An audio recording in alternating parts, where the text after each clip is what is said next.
Next question, please. From Ms. Ella Caulfield, who has two further questions on the bank's non-financial risk. The first of which reads, the recent penalties imposed by ASIC and APRA and subsequent actions the board has taken to improve ANZ's non-financial risk management processes seem significant.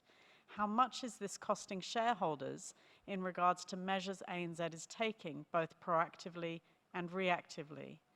The second of Ms. Caulfield's question, what specific measures does ANZ implement to ensure the accuracy, validity, and compliance of securities valuations for retail customers?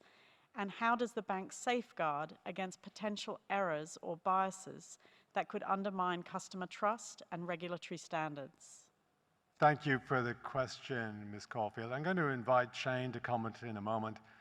And in terms of question one, let us put it in the context of our annual investment slate and the programs we run in the bank, because we're doing non-financial risk work, not just because the regulator is asking us to do it, but because it's actually important to our operation.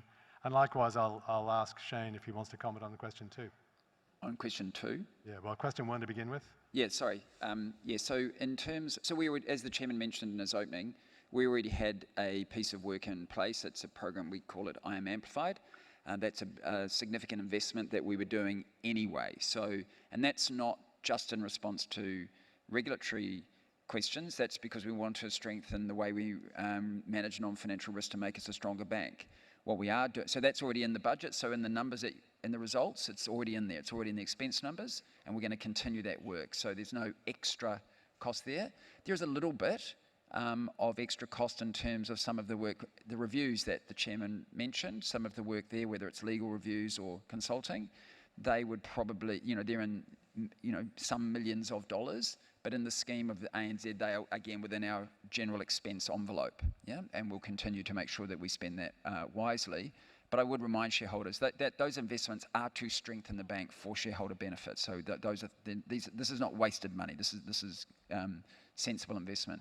In terms of the second one, I think, Shane, I think the intent of the question is to talk about, I'm guessing it's to do with how do we arrive at appropriate valuations on home loans, I think, in terms of that? I'm not really sure. I was going to go to the second question. I'm not really sure what they mean by securities valuations, but all I can say is there's a very robust process around valuations of any financial instruments that sit in our balance sheet, whether it's home loans, whether it's bonds, whether it's derivatives, whatever it might be.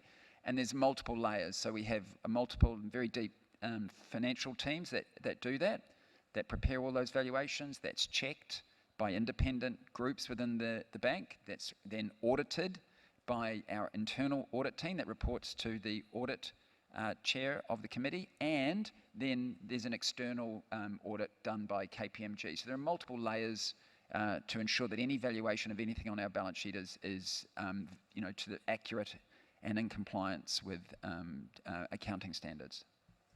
Thank you. Thanks for the questions, Ms. Caulfield. I hope we've understood them correctly.